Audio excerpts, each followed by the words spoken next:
যে সময় আওয়ামী লীগ আমাদের শহীদ প্রেসিডেন্ট জিয়াউর রহমানের কবরস্থান পর্যন্ত ভাঙতে চলে গেছিল, আমাদের প্রত্যেকটা লোম খারাপ হয়ে গেছিল।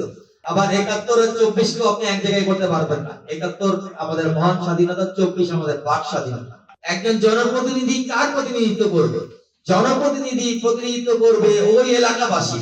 পটুয়াখালীর থাকে তাকে ঢাকা ১২ আসন দেয়া, তাকে ঢাকা ৯ আসন দেয়া, তাকে রাজশাহী ৫ আসন দেয়া।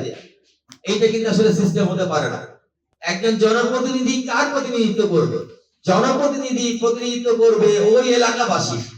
তাকে ওই এলাকায় সুপরিচিত হতে হবে, ওই এলাকাবাসীর মর্মব্যথা, ওই এলাকাবাসীর যন্ত্রণা, দুঃখ, কষ্ট, সারাদিনের পরিশ্রমের পরে তার থাকার জায়গার কথা, এগুলো সব তাকে পুঙ্খানুপুঙ্খানুভাবে জানতে হবে। তাহলেই না সে ওই জনগণের জন্য কাজ করবে। কিন্তু দুঃখের সাথে দেখতে হয় যে বাংলাদেশের সংস্কার করতে চেয়েও সংস্কার করা যায় না। বাংলাদেশের সংস্কার করতে চাইলেও সংস্কার করতে দেওয়া হয় না। কারণ এই স্বার্থ তো অন্যান্য রাজনৈতিক দলের আঘাত করবে, তাদের রাজনীতিকে ধ্বংস করবে, বাংলাদেশের জন্য কোনো উন্নয়ন বয়ে আনবে না। আমরা বলতে চাই, এই ফরিদ ভাই আমাদের এমন একজন মানুষ যিনি, যার নাভি পোতা আছে এই ১২র মাটিতে। তিনি এই ১২র মাটিতে জন্মেছেন, তার বাপ দাদা ১৪ গোষ্ঠী ১২ মাটি, তিনি এই ১২রই প্রার্থী। কারণ এই অলিতে গলিতে সে হেঁটে চলে বেরিয়েছে, এই এলাকার সমস্ত কিছু তার পরিচিত, এই এলাকার প্রত্যেকটা মুখ তার পরিচিত, প্রত্যেকটা শ্রদ্ধেয় বয়স্ক মানুষ তার কাছে শ্রদ্ধেয় এবং তাকে স্নেহ করে, তার সমবয়সীরা তাকে ভালোবাসে, তার ছোটরা তাকে সম্মান করে এবং সেও নিশ্চয়ই এগুলো করে এবং করে বলেই কিন্তু সে এগুলো পায়। তাহলে এমন একজন প্রার্থীকে আমরা বাছাই করেছি আমাদের জন্য, যিনি প্রথমত এই এলাকা, এটা তার জন্য একটা প্লাস পয়েন্ট। দ্বিতীয় প্লাস পয়েন্ট হচ্ছে সে জন্মসূত্রে একজন ফিজিক্যাল ডিসেবল মানুষ। আমাদের ৫৪ বছরের ইতিহাসে আমরা অনেক বড় বড় কথা বললেও আমাদের সংসদে একটা উদাহরণ আমরা সৃষ্টি করতে পারিনি যে ফিজিক্যাল ডিসেবল মানুষদের হয়ে প্রতিনিধিত্ব করেছে। বিগত ৫৪ বছরের ইতিহাস নাই। আমরা এই প্রথমবার নির্বাচিত করতে যাচ্ছি, আমরা প্রথমবার এরকম একজন প্রার্থী পেয়েছি যিনি বাংলাদেশে বসে সংসদে গিয়ে ফিজিক্যাল ডিসেবিলিটি মানুষের জন্য কথা বলতে পারবে, তাদের উন্নয়নের কথা বলতে পারবে, তাদেরকে বোঝা না বলে তাদেরকে সম্পদে রূপান্তর করতে পারবে। সেই প্ল্যানিং নিয়ে উনি কিন্তু মাঠে নেমেছে। এবং একই সাথে এই একটা মানুষ তার দীর্ঘ সংগ্রামের জীবন পার হয়ে তাকে অনেক কাঠখড় পুড়িয়ে মানুষের কাছে অনেক যন্ত্রণা, লালনা, গঞ্জনা, অপমান, অপদস্থ হয়েও সে কিন্তু আজকে উচ্চ শিক্ষায় শিক্ষিত হয়েছে। আমরা এমন একজন প্রার্থীর হাত ধরেছি যিনি কিন্তু ফার্মাসি থেকে পড়ালেখা করে বের হয়েছেন বাংলাদেশের জন্য। এই ধরনের একজন মানুষ কত স্ট্রাগল করে এই লেভেলে আসে আপনারা একটু কল্পনা করলে বুঝতে পারবেন।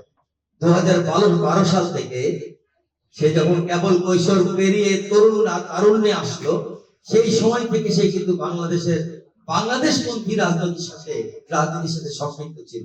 ২০১২ সালে সে প্রথম টিপাই মুখ আন্দোলন করেছে। ২০১৪ সালে সে কিন্তু সুন্দরবন বাঁচাও আন্দোলনে ঢাকা থেকে ২০০ জন সহযোদ্ধা নিয়ে সুন্দরবন অভিমুখে সে কিন্তু চলে গেছে পায়ে হেঁটে।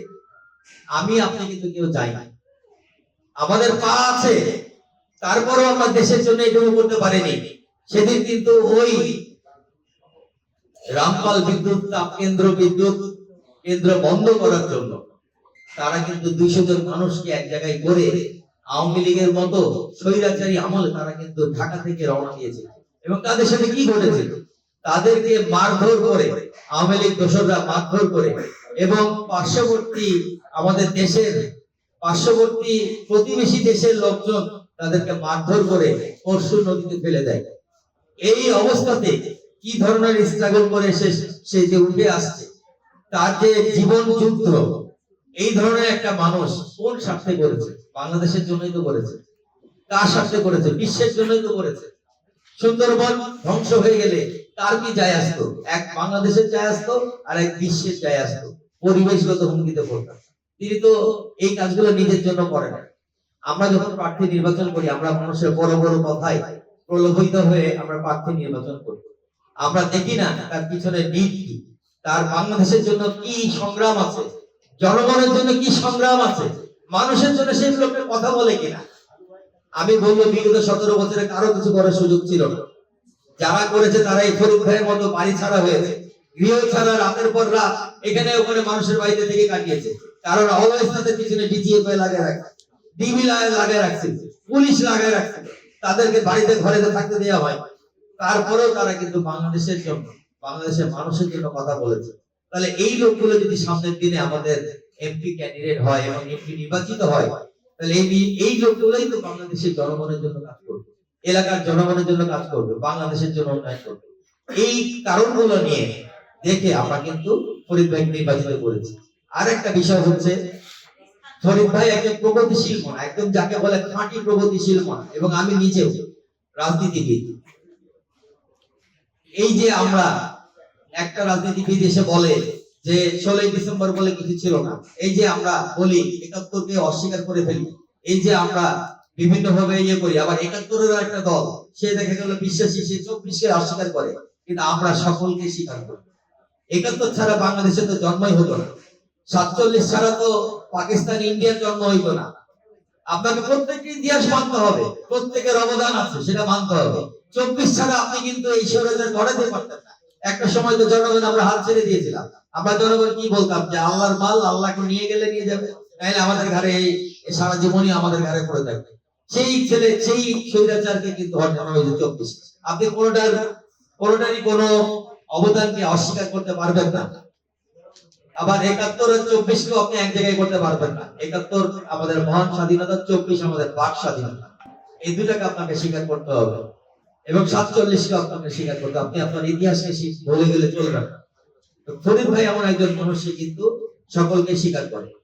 আর এই যে স্লোগান আছে ভাই, বাংলাদেশ আমাদের সকলের, বাংলাদেশ কারো একার বাবার না, বাংলাদেশকে আমরা সকলে মিলে তৈরি করেছি। আমার ট্যাক্সের টাকায়, একটা রিক্সাওয়ালার ট্যাক্সের টাকা, একটা রিক্সাওয়ালার পরিশ্রমের টাকাতেও কিন্তু এই বাংলাদেশ চলে। আপনি কাউকে কোন স্লোগানকে, বাংলাদেশকে কারো কুক্ষিগত করতে দিবেন না। তাহলে পরবর্তীতে আজকে বিএনপি যেই স্লোগান বলে, সেই স্লোগান কিন্তু কালকে আরেকজন এসে বলবে না। কিন্তু বাংলাদেশটা তো সবার।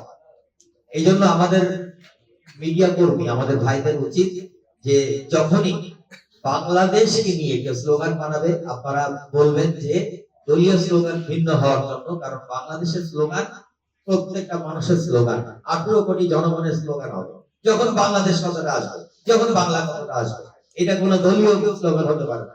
কিন্তু আওয়ামী লীগ বিগত 17 বছর ধরে কিছু কিছু কথাকে নিজস্ব করে নিয়েছিল, এবং নিজস্ব করে নিয়েছিল বলেই এখন বঙ্গবন্ধুকে কেউ মানে না, আমাদের শেখ মুজিবুর রহমানের অবদান কেউ মানে না। এই যে লেবু বেশি চিপলে দিতা হয়ে যায়, ঠিক এই অবস্থা করেছে।